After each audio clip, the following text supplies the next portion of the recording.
Hi my loves! Welcome back to my channel. It's me again, Ayat, your glam mama. At today, mag-experiment na naman ako ng another keto recipe. Ngayon, gagawa ako ng keto bread or yung keto loaf. Nakakita ko ng recipe na magagayahan natin. Kaya ito, gagawin na natin sa mga nakikrave. Diyan sa tinapay, ito na po, panoorin nyo po ito. Alright, para sa ating mga ingredients, meron tayong 2 cups of almond flour, 1 tablespoon of psyllium husk powder, tapos 7 eggs room temperature lang, tapos 1/2 cup of butter melted, 2 tablespoon of coconut oil melted, and then 1/2 tablespoon ng salt, or any salt, Himalayan salt or iodized salt, yan pwede. And then 3 tablespoon ng baking powder, and 6 drops ng stevia or optional. Ako wala akong stevia na drops, so ang gagawin ko yung stevia naturals na sticks. So siguro mga 3.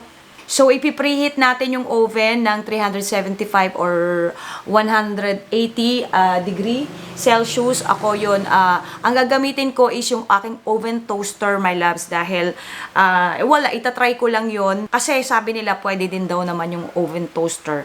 So ayan, sa mga walang oven, pwede yung oven toaster, my love. So, ito, gawin na natin. First, ay dapat meron kayong bowl. Tapos, ilagay lang natin or i-beat lang natin yung eggs dito sa bowl.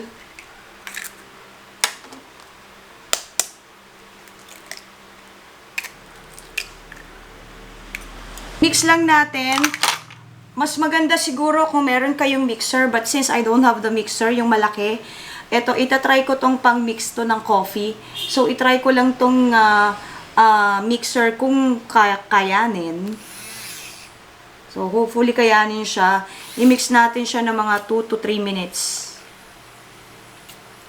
So, hindi siya kaya o masyado siyang maliit for this. Better kung kayo ay merong electric mixer. Mix lang natin to ng mix na mix, like 2 to 3 minutes. After beating this for like 2 minutes, ilagay natin yung coconut oil, melted coconut oil, and then we mix it for like 1 minute.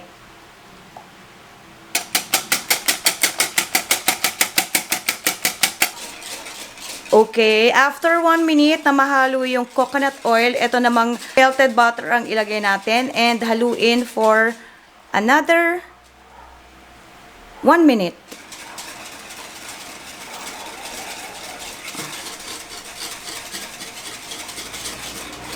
And then after that, set aside muna natin itong eggs. Tapos ito, paghalu-haluin naman natin yung mga dry ingredients like 2 cups of almond flour.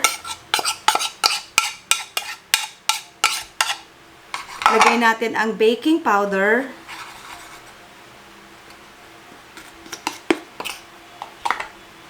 The psyllium husk, and the salt. Halu-haluin lang natin to bago natin ilagay dito sa wet ingredients. Lagay na rin natin yung sugar.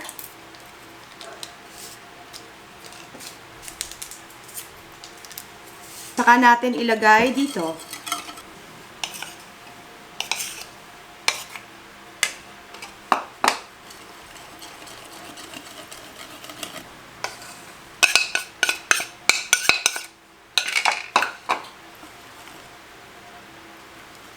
Tapos, ilalagay natin dito sa pan. But before that, lagyan muna natin to ng oil.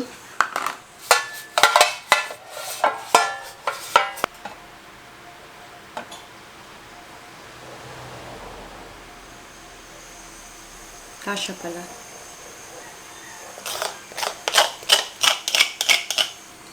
There you go. Pwede nating lagyan ng toppings. Eto, meron ako ditong blanch slice almonds. So, mamaya ng konti, lalagyan ko ng toppings to. Ito yung aking oven toaster. Pinainit ko na siya, pinapreheat ko na siya. So, ilagay natin siya ngayon.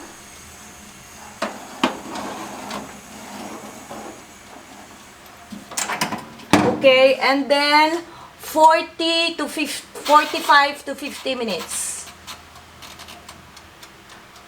Okay, nasa 180 degree.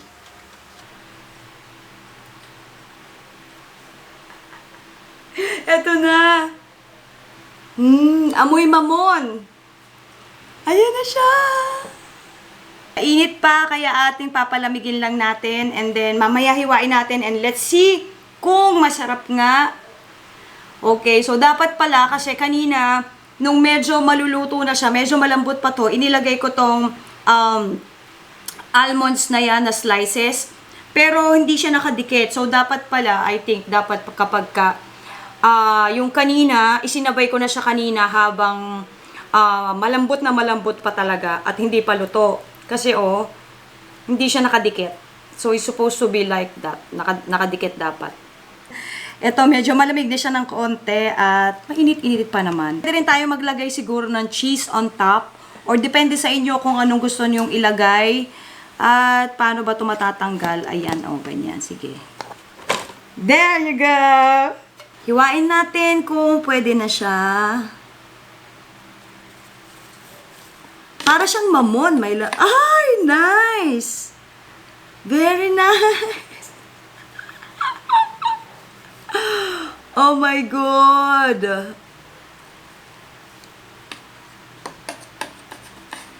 Oh, there, See, nakita nyo? Maganda siya.